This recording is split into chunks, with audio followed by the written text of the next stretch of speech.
Yeah. Looking for her phone.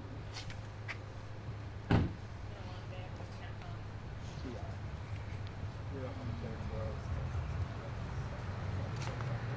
So she thinks It's like I hear it somewhere in the courthouse. And I'm like looking all over for it.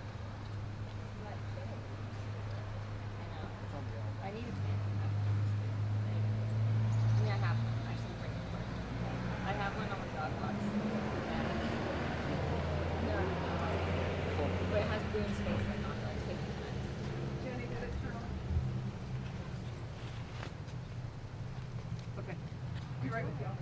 Belt tag though. That's what I was talking about. Like that's what it's. I thought you. Hey, have it.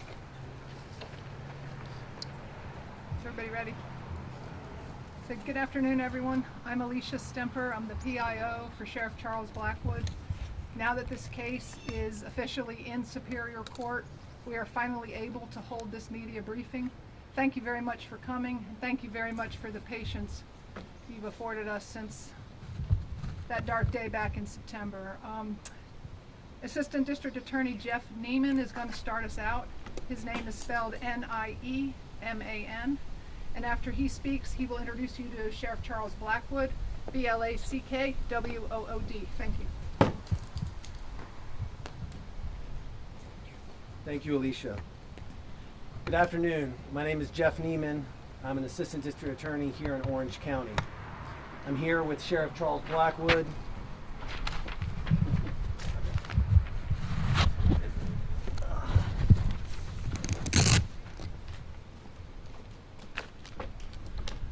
I'm here with Sheriff Charles Blackwood, and this morning the Clerk of Court officially transferred the juvenile suspect in the recent double homicide of Devin Clark and Lyric Woods into Superior Court, where he will now face those charges as an adult.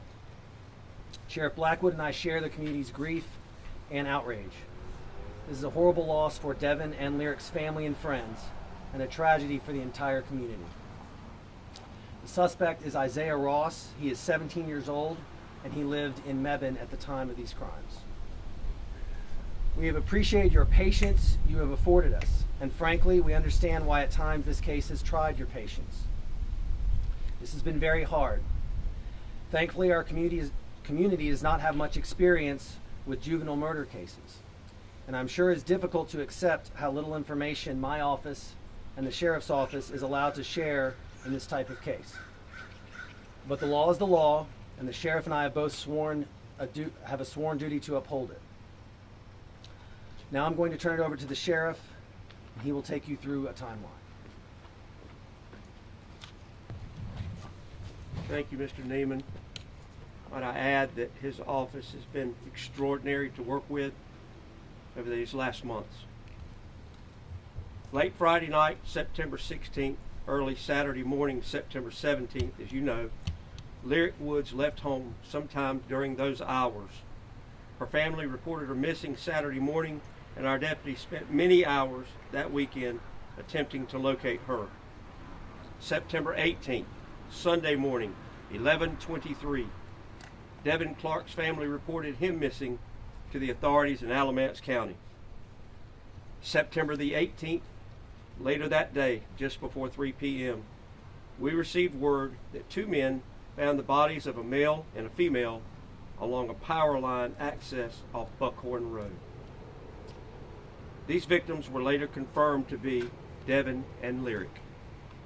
Because several people living near where Devin and Lyric were discovered heard gunshots early Saturday morning, we believe that's when the murders occurred.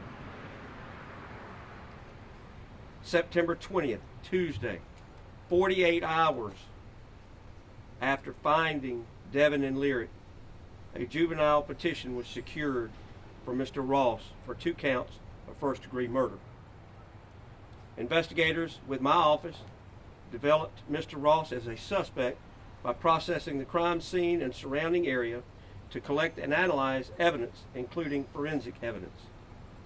These efforts led to our belief that Mr. Ross is the person responsible for the death of Devin and Lyric.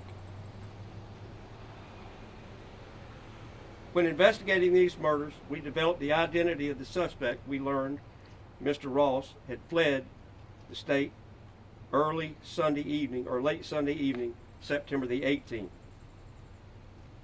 We had reasonably good idea where he was going or where he had gone to, and notified law enforcement authorities in Delaware, specifically the Delaware Violent Crime Safe Streets Task Force. Again, that's the Delaware Violent Crime Safe Streets Task Force. Because we knew he was no longer in North Carolina, we felt certain he was no longer a threat to anyone in this area.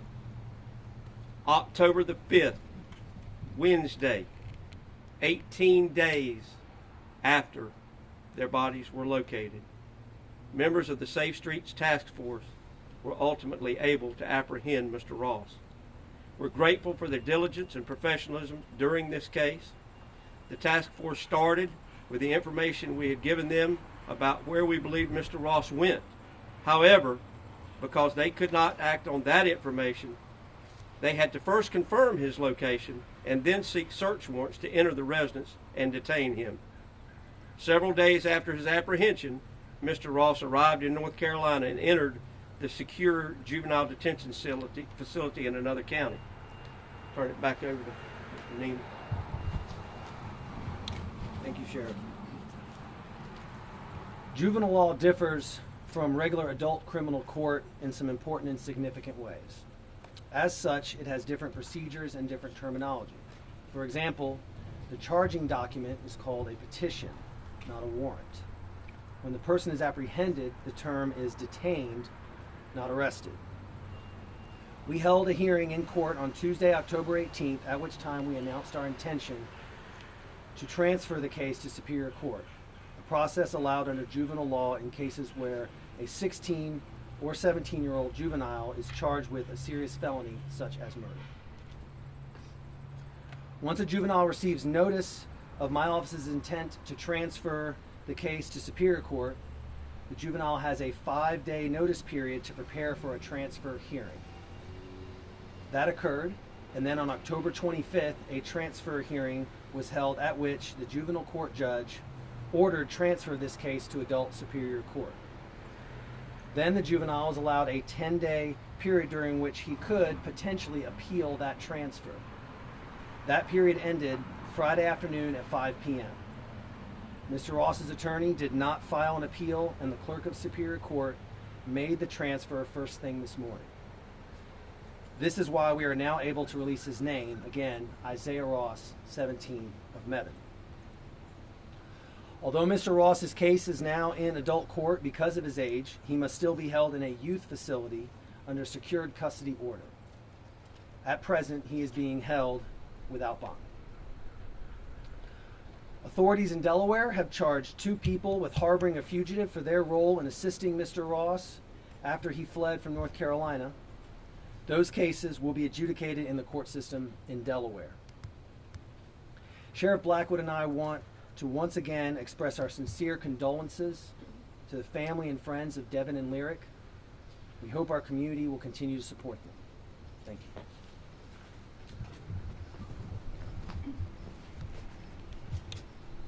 So at this point, personnel with the Sheriff's Office have concluded their investigation, and the case has been turned over to the District Attorney's Office for prosecution. We have time for 1 or 2 questions, but I want to kind of warn you in advance, there's not a lot of other things that we can tell you. We cannot risk jeopardizing this case. And also, I want to just sort of forecast that going forward, this conference today is our chance to speak with you, but we really won't be allowed to release further details going forward, also because we need to protect the integrity of the case. We have appreciated your patience and your understanding. Yes, Leisha. How did Ross get to Delaware, and can we expect any arrests here locally as well, additionally?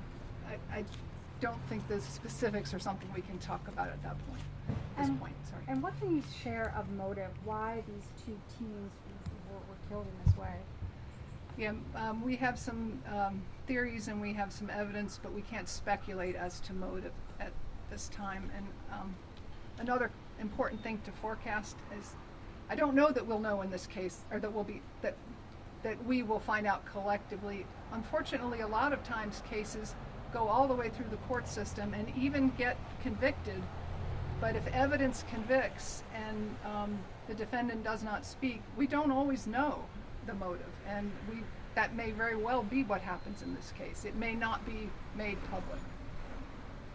You mentioned that people had heard gunshots that morning. Can you confirm, in fact, it was a shooting-related death? We can only suppose it was at a time that was consistent with evidence that that's probably what was occurring. Can you say anything about how these folks knew each other? We cannot at this time. And could you all speak to anything more about the individual charge? I know he had been a student in Allen Burlington schools for only 6 days. Had he recently moved to North Carolina? I know very little about Mr. Ross, but I do not think he is from here, or had not been living here for a very long time. He does have family in the area, but if I'm off on that. And could you also talk about, I know there had been discussion about some rap music that he may have released shortly after the murders. Can you all comment on those? No, that's not part of the investigation into the murder itself, so. Did the agency seize a white GMC SUV or truck that was in the property of Isaiah Ross or his mother? Is that part of evidence? I don't want to comment on that currently. I guess, Sheriff, could we hear from you about this case and the kind of resources it took to get to this point, and just the nature of this case? Is this unprecedented in your law enforcement career? To answer your last question first, no, it's not unprecedented. To answer your first question last, the entire resources of my office and the district attorney's office and partnering law enforcement agencies were used, and we're grateful for their help and the partnership. And it speaks volumes about partnership in law enforcement. And I imagine you believe you all have strong evidence that this is the correct suspect. Yes, ma'am. Could you elaborate on the strength of that evidence? I'm very confident.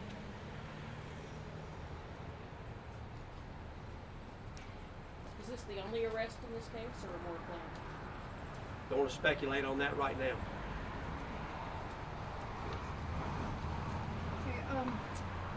Okay, do we know the next?